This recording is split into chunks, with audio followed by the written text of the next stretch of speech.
Welcome to Fireside Giants. My name is Alex with my co-host beside me, Anthony Rivardo. Today's episode, we're going to talk about the offensive line. I know everyone's excited to see how the Giants, Joe Schoen, new management, solve this offensive line and really put together a solid protection scheme that can help Daniel Jones develop. Now, the offensive line has been the downfall of the Giants offense for the last, 5, 6, 10 years.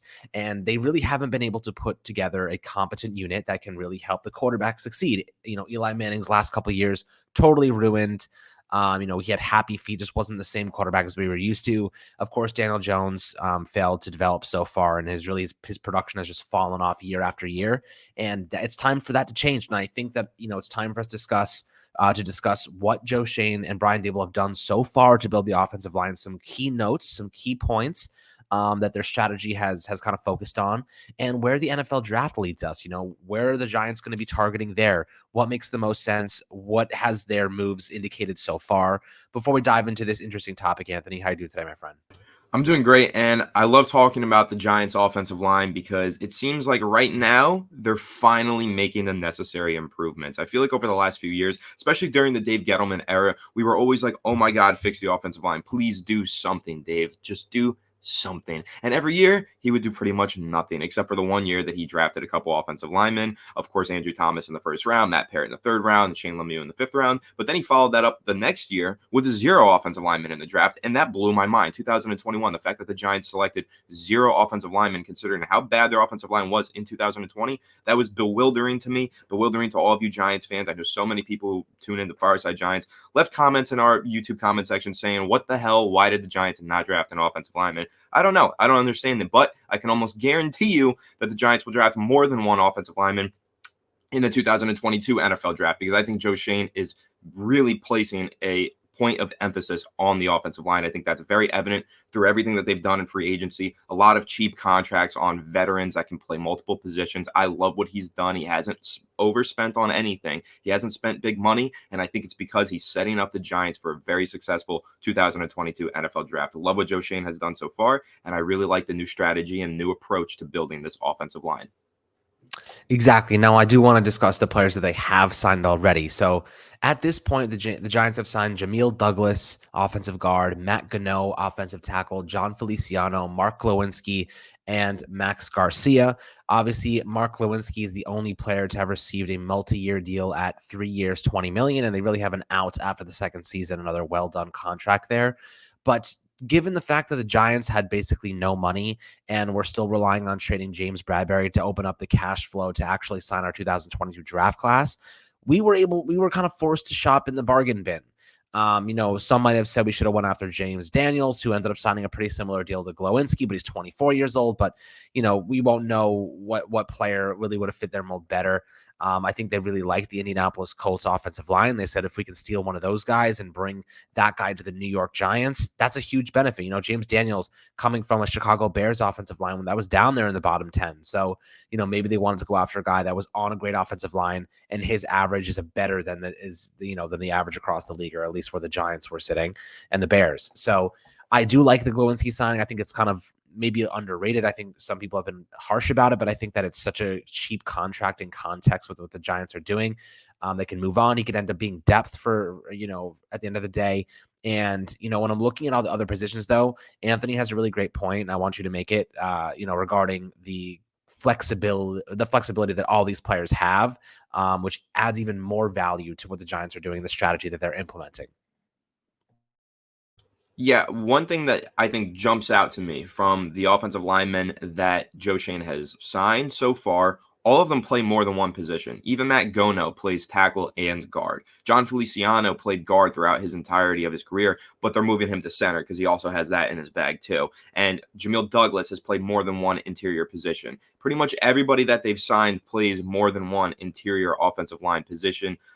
Who's the guy that they signed? Max Garcia plays more than one offensive line position. And I think that's really important for the Giants because this is a makeshift offensive line. Max Garcia might compete for starting reps at left guard, but what if they end up drafting somebody that's really good and plugs right into left guard. Okay, well, now he's your backup at both left guard, center, and right guard. He's got the ability to do all of those things. And I think that's super important, especially when you look at the Giants, the state of this team, and you can tell like they need depth at every position. So when you can sign a guy on a veteran minimum contract, and he's maybe the starter at left guard, but also definitely the backup at right guard, you're basically paying 2 for 1, right? You're paying for a starter and a backup. And I think that's really good. And you're paying for it at the cheapest price possible. So I really love that for the Giants. I love what Joe Shane has done. I think the positional flexibility is key, very crucial for the Giants, very crucial on the interior of their offensive line to have multiple guys that can play multiple positions. Because, I mean, even take a look at Nick Gates. Once he comes back from his injury, he also has the ability to play multiple positions. And that's one of the things that we all really loved about Nick Gates, right? I mean,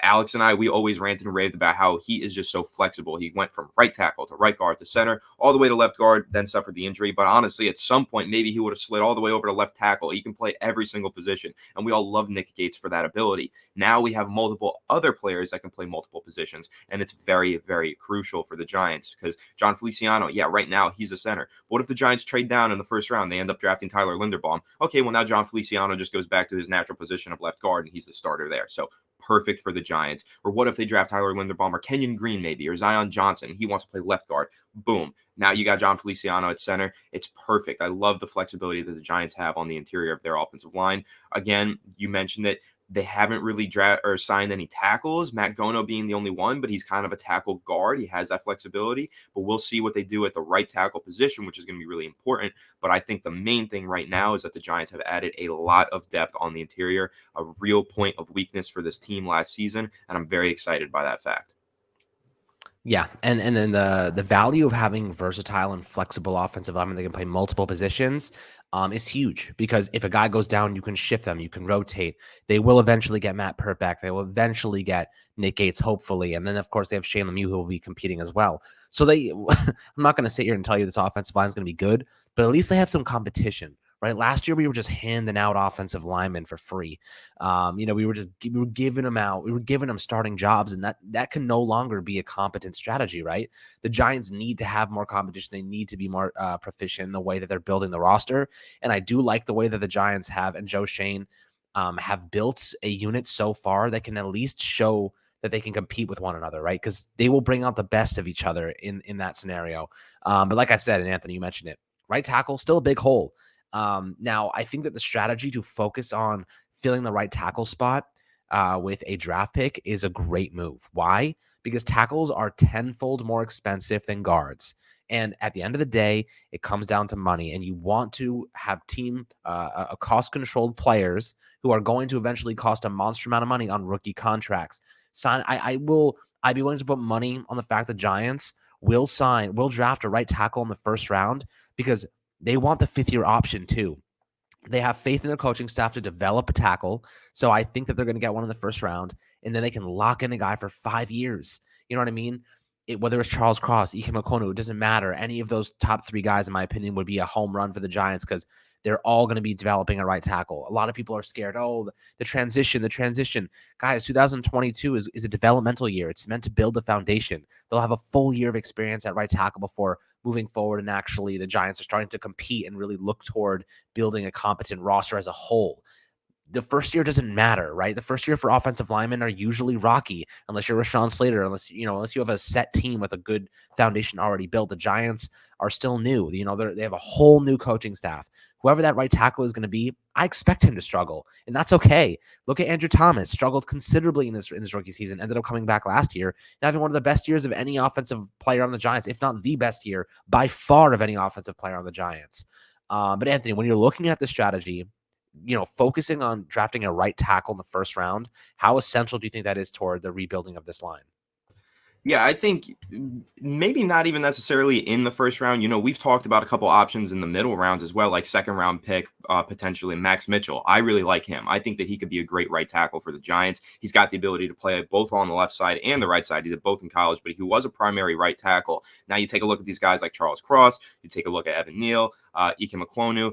Trevor Penning, even these are left tackles that are going to have to convert to the right side, which does mean growing pains. Day one, they're not going to be exactly what you want them to be long term. They're going to have growing pains. Max Mitchell might be able to step in there as a right tackle already and have a little bit more day one success, but I do like a long term outlook of a guy like Ike Ekwonu, and of course those other guys that I just mentioned, Charles Cross as well. So I think that it is essential for the New York Giants to take an offensive tackle in the first 2 rounds. I think they really should take one in the first round, especially for the reason you mentioned with the money. I mean, that was kind of the argument in our last video, right? About Kayvon Thibodeau or Sauce Gardner. Well, you take a look at the price of cornerbacks on the open market, you take a look at the price of edge rushers on the open market, you want to draft edge rushers higher than you want to draft cornerbacks because of that price tag. Same thing with offensive tackle versus interior offensive lineman. Now, offensive tackles, that market is just booming. Look at the contract that Teron Armstead just got from the Miami Dolphins, right? So you want to make sure that you get an offensive tackle in the first round if you can.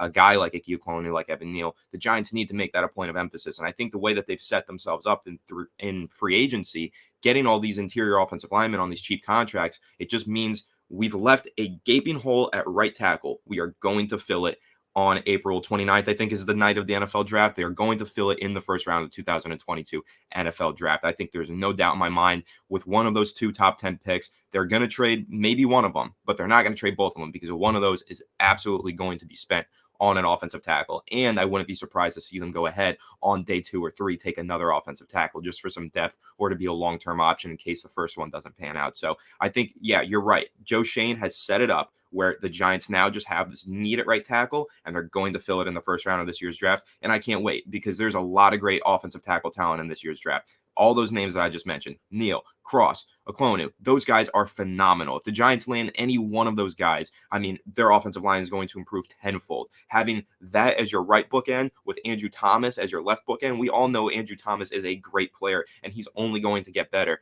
I can't wait to see who they pair on the other side of this offensive line in the first round of this year's draft. I feel so confident in that. I would bet so much money that the Giants draft a tackle in the first round. If they don't, though, I'll say Max Mitchell. There are some guys in round 2, maybe round 3, that they could take a look at, but I'm really confident after looking at what Joe Schoen did in free agency, getting all these cheap interior offensive linemen, you can't tell me that he's not setting it up for the Giants to take a tackle on day 1 of the 2022 NFL draft. Yeah, absolutely. And guys, I want to hear what you think about the current strategy that the Giants have deployed, investing kind of cheaper contracts in the interior line, focusing at right tackle in the draft, and really starting to put in plan a legitimate strategy to actually solidify the offensive line once and for all. In the past, Dave Gettleman did not draft well there. He really invested a ton of money in guys who were not deserving of that. And at the time, it seemed like good moves. One, because we didn't see what failure looked like yet under Dave Gettleman's tenure, but two, investing massive amounts of money is never a way to solve any positional group, especially one like the offensive line. You need rookies, you need mid-round guys to end up being quality players for you. That's the only way to build a good offensive line. And the Giants and Joe Schoen had no money this year. So I would bet my bottom dollar that they're going to draft at least 2 offensive linemen, and they're going to be starting. They're going to be competing for starting snaps immediately. And I think that's a good thing because at the end of the day, you need to have young guys on rookie contracts starting in really financially strenuous spots. And I think that's what the Giants are looking to do. But it comes down to coaching. They need to coach these guys up properly and really get them in a spot where they can succeed. But I'm curious to hear your thoughts on the current strategy. Do you think it's a good one? Do you think maybe they're doing some things wrong? I'd love to hear what your opinion is in the comment section below on YouTube. Make sure to like and subscribe as always, my friends.